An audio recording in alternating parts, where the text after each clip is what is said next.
C'est le 3e forum national des OSC sur les ODD que nous organisons ici à l'OCDI. La première fois c'était en mars 2017 à l'hôtel Merlot à Lomé. Deuxième c'était en octobre 2018 à l'OCDI à Takamé. 2019 encore nous revenons à l'OCDI Caritas. Cette fois-ci autour du thème réussir le PND sans laisser personne de côté. L'urgence de la mise en place d'un cadre de dialogue multilatéral et comment optimiser l'action citoyenne. Donc à cet effet nous avons écouté de bonnes expériences en matière de participation citoyenne. Nous avons également eu à identifier les groupes qui sont oubliés dans le développement au Togo. J'ai été personnellement surpris d'entendre parler parfois même des militaires qui ont été mentionnés ici, des brûlés, des personnes âgées, des travailleurs de sexe, etc. qui sont oubliés. On a même identifié les régions, les zones, les préfectures oubliées au Togo.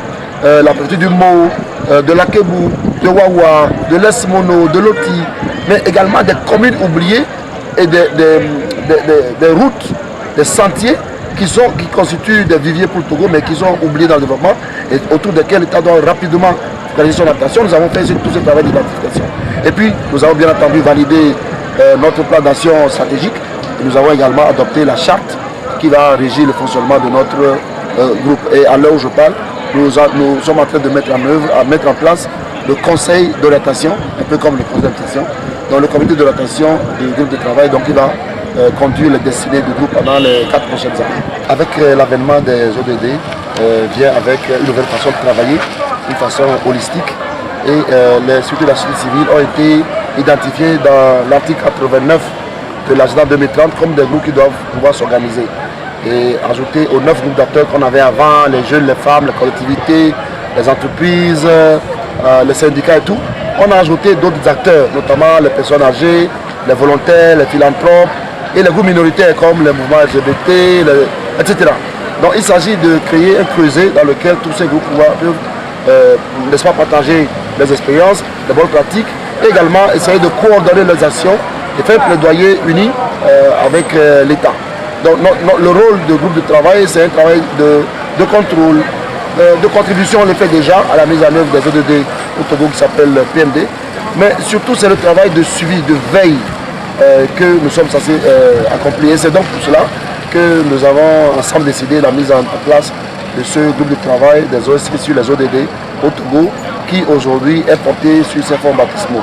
C'est le 3e forum national des OSC sur les ODD que nous organisons ici à l'OCDI. La première fois c'était en mars 2017 à l'hôtel Merlot à Lomé. Deuxième c'était en octobre 2018 à l'OCDI à Takamé. 2019 encore nous revenons à l'OCDI Caritas. Cette fois-ci autour du thème réussir le PND sans laisser personne de côté. L'urgence de la mise en place d'un cadre de dialogue multilatéral et comment optimiser l'action citoyenne. Donc à cet effet nous avons écouté de bonnes expériences en matière de participation citoyenne. Nous avons également eu à identifier les groupes qui sont oubliés dans le développement au Togo. J'ai été personnellement surpris d'entendre parler parfois même des militaires qui ont été mentionnés ici, des brûlés, des personnes âgées, des travailleurs de sexe, etc. qui sont oubliés. On a même identifié les régions, les zones, les préfectures oubliées au Togo. La préfecture du Mo, de l'Akebou, de Wawa, de l'Esmono, de Loti, mais également des communes oubliées et des routes, des sentiers qui constituent des viviers pour le Togo, mais qui sont oubliés dans le développement et autour desquels l'État doit rapidement réaliser son attention. Nous avons fait tout ce travail d'identification. Et puis, nous avons bien entendu validé notre plan d'action stratégique. Et nous avons également adopté la charte qui va régir le fonctionnement de notre groupe. Et à l'heure où je parle, nous sommes en train de mettre en place le conseil d'orientation, un peu comme le conseil d'administration, donc le comité d'orientation du groupe de travail, donc il va conduire les destinées du groupe pendant les 4 prochaines années. Les OS éveillent au grain et au-delà même de ça, tout le monde connaît les organisations de la société civile au Togo comme des structures de terrain qui sont proches de la population, qui font un plaidoyer, qui créent de la richesse, qui amplifient les voix des sans-voix et qui constituent un noyau de formation, de capacitation des groupes dits vulnérables. Au-delà de ça, aujourd'hui, on peut dire que le Togo innove parce que dans le monde entier, sur les 235 pays qui ont approuvé l'agenda 2030, c'est seul au Togo où une alliance, un groupe, un noyau se forme autour de tous les groupes d'acteurs. Donc au Bénin, vous avez le réseau des ODD, c'est un groupe d'ONG. Au Ghana, vous avez la plateforme SDG. Donc ODD au Ghana, c'est encore un groupe d'ONG. Mais c'est seulement au Togo où vous avez les entreprises sociales, les collectivités territoriales, les jeunes, les femmes, les ONG, les syndicats, confessions religieuses, tout acteur non étatique intervenant dans le développement et n'ayant pas une destinée business, tous ensemble pour un noyau. Donc on peut dire que les OEC et les ONG veillent énormément au grain.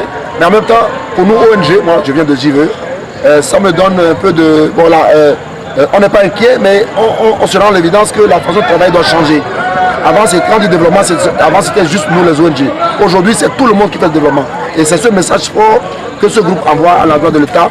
Si vous voulez faire le développement, eh bien ce n'est pas le secteur du privé, eh bien ce n'est pas les ONG, c'est l'ensemble de tous les acteurs non étatiques, albinos, handicapés y compris. L'État togolais, tel qu'il accompagne déjà les autres groupes, dans la salle, il y a eu plusieurs propositions, notamment une dotation budgétaire, donc une ligne budgétaire qui doit aller à l'endroit de la société civile, mais une reconnaissance officielle parce que ce groupe-là, il n'y a aucune loi au Togo qui reconnaît ce groupe-là.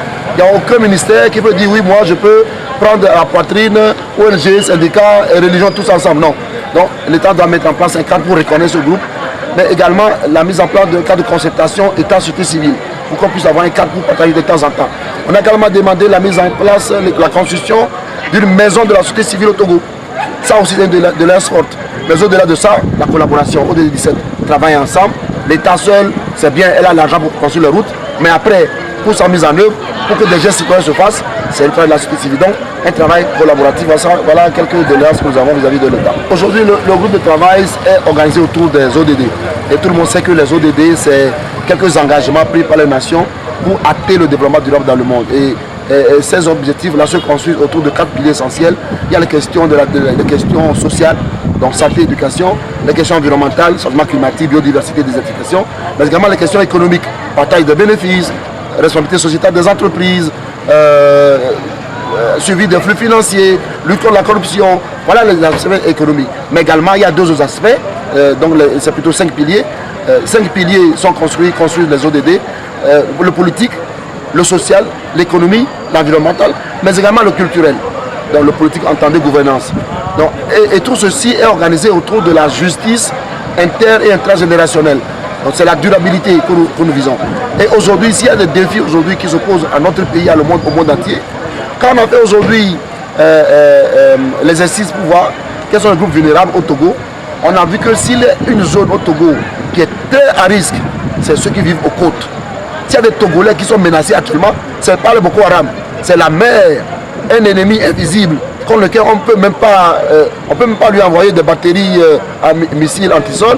C'est la mer qui avale 10 mètres de nos côtes chaque année. Mais ça, c'est une catastrophe pour que chaque citoyen quitte Dapao pour venir rester ici chaque jour. Donc oui, il faut régler la question de réseau côté réglé. Bon, je sais pas, mais au moins freiner l'avancée. Elle est irréversible, mais on va freiner un peu son avancée. Mais également, il y a d'autres questions d'habitat, qui sont des questions socio-environnementaux. Les maisons aujourd'hui, une petite pluie, et c'est la catastrophe. La gestion des catastrophes. Les catastrophes constituent aujourd'hui le nouveau normal. On doit apprendre à vivre avec. Il y a des habitants lomés qui vivent chez eux que 6 mois par an. Et 6 mois, ils vont rester à Didogomé, 6 mois, ils retournent en bain. Ce n'est pas normal. Donc, ces questions d'habitat liées à l'assainissement, bref, le cadre de vie, c'est très important. Mais la mère de tout problème environnemental, c'est la pauvreté. Augmenter le niveau de vie des citoyens, trouver de l'emploi aux jeunes, améliorer les conditions de vie des paysans, accompagner les acteurs qui sont dans la transformation, promouvoir la consommation locale, promouvoir les questions d'agriculture locale, traditionnelle, fondée sur ce que nous consommons. Et puis, bon, le reste, ça se fait. Et puis, créer des cadres de participation pour que chaque citoyen puisse s'exprimer. L'environnement, le social, tout ça se trouve, ça racine dans la gouvernance. Donc, une bonne gouvernance règle tous les problèmes.